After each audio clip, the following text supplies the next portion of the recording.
Ang workout na ito ay tinatawag na inverted hang crunches. Ito ay isang advanced exercise na may maraming benepisyo lalo na sa core strength at flexibility.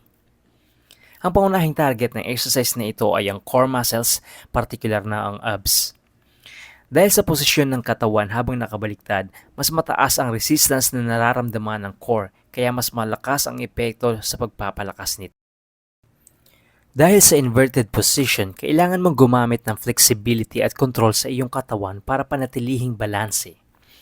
Ang stretching habang ginagawa ito ay makakatulong din sa pagpapabuti ng flexibility ng lower back at hamstring. Maliban sa core, marami pang ibang muscles ang gumagana para suportahan ang katawan habang nakabitin ka, tulad ng hamstrings, glutes at hip flexors. Ang mga braso at balikat ay tumutulong din sa pag-stabilize ng posisyon.